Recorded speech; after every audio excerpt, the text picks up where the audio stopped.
책 읽어줄게. I'm going to read you guys a book.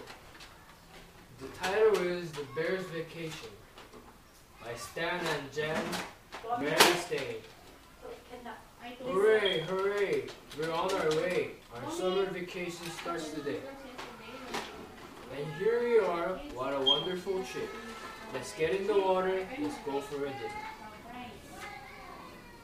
Small bear, don't you go too far. I want to see you wherever you are. Don't you worry, don't you fear. I'll show him all the dangers here. I'm watching that. I'm all set to go. Then here is the first rule you should know. Obey all warning signs. Look around. Are there any warning signs to be found? There is one. And I think you should know it says in big letter, strong underflow. Oh yes, small bear, you're right. It does. Do you see how good my first rule was? Yes, Papa, here. Catch hold of this line. I'll be safe when I swim now. That lesson was fine. You'll be safe when diving too. After I give you rule number 2, look first, then dive all when all is clear. Now let's take a look. Is there anything near? Yes, Dad, there is. I see a twig. Never mind that. It's not very big. You proved it, Dad. Even a twig can be bad. 조금만 이제 컸어. 이제 다친 거야. Right, my son. That's very true. It's a pleasure to teach these rules to you. Dad, I'll remember the rules you gave. Now let's go surfing. Let's ride on a wave. Now we go on to rule number 3. Beware of all rocks when surfing at sea. Look, Papa, rocks. Right there ahead. We should beware of them, as you said. Those rocks are much too far away. The surf will not reach those rocks today. Then on the other hand, we might end up on these rocks. You see, I was right. I think I understand safety now.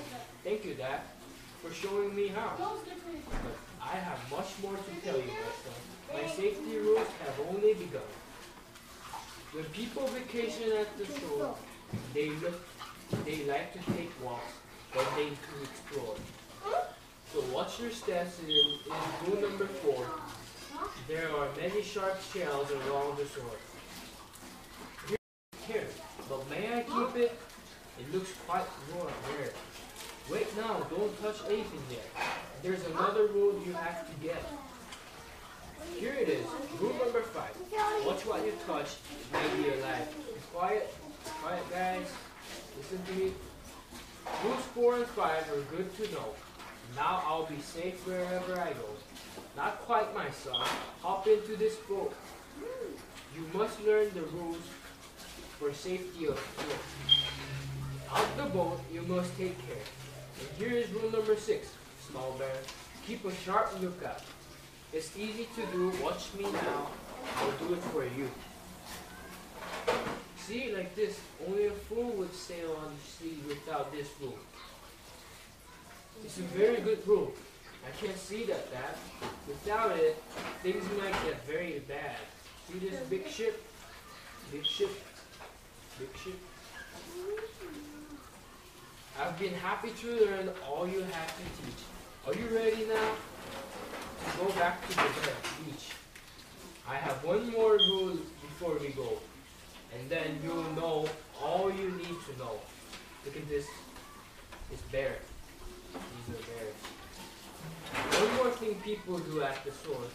They go underwater and explore. In exploring underwater places, there are many dangerous spaces. And my last rule is simple and clear. Stay out of caves when exploring down here. This cave is big and wide. It might be safe to go inside. But Papa, do you think we should jump into it? It wouldn't be good. Big fish. Big fish. As I was saying, stay out of small spaces. And you, wow, you learned that rule very fast. Tell me that, was that the last? Yes, that rule was the very last one. My safety rules are done. Mom, you won't have to worry anymore. Hard copy have to be safe at source. The end. This book's name is Mr. Brown Can Move. Can you? This is Mr. Brown, and this is the moo cow. This is Mr. Brown. Okay? It's by Dr. Says Book of Wonderful Noise. Oh, the wonderful sound Mr. Brown can do. He can sound like a cow. He can go moo, moo. He can sound like a bee. Mr. Brown can buzz.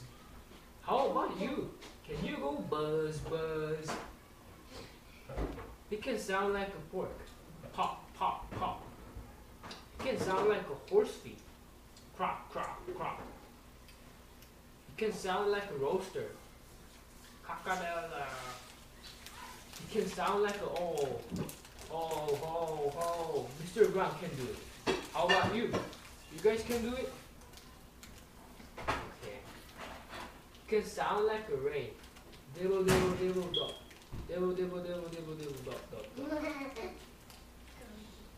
He can sound like a clock. He can tick and he can talk. He can sound like a hand on the door. Knock, knock, knock, knock. Bum, bum, bum. Mr. Brown is a wonder. Bum, bum, bum. Mr. Brown makes thunder. He makes lightning. And it's very, very hard to make a noise like that. Mr. Brown can whisper, whisper. Very soft, very high. Like a soft, soft whisper of a butterfly.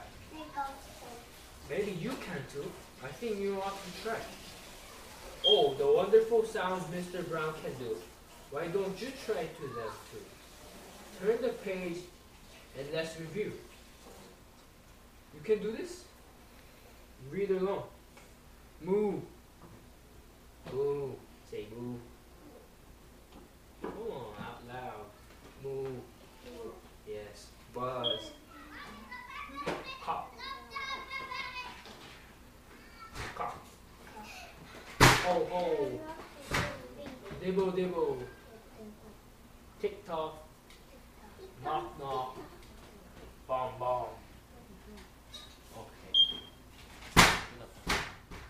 Teresa Di Pasilo from Ghana Daycare, and I'm so glad that these two students are from Saipan Southern. Southern High School. Okay, so they're doing their reading aloud this time, and then I'm going to share something of what I have learned in our teacher read. Okay, so before you introduce the story, first you need to say the author and the title of the book, and then you need to motivate the children. Meaning to say, when we say motivate, means you need to introduce an action song, a rhymes, a poem, in order for them to be prepared in reading aloud. So there should be two-way interaction between the reader and the students, so that the one who will tell the story will read to them aloud, and they have to do the expression. Okay, they're gonna do in their face or in their voice, so that the kids will be interested in reading the story. So reading aloud is very important to the kids. Make them behave, make them learn something, and it improves their comprehension, especially in reading comprehension. So that's all. I hope you learned something. How do you think we did today? You did good today. Okay. As I observed, the kids listen to you. When this student pointed or told the story, the kids listened, and there was an interaction between the reader and the kids. Thank you, thank you. Okay, you're welcome.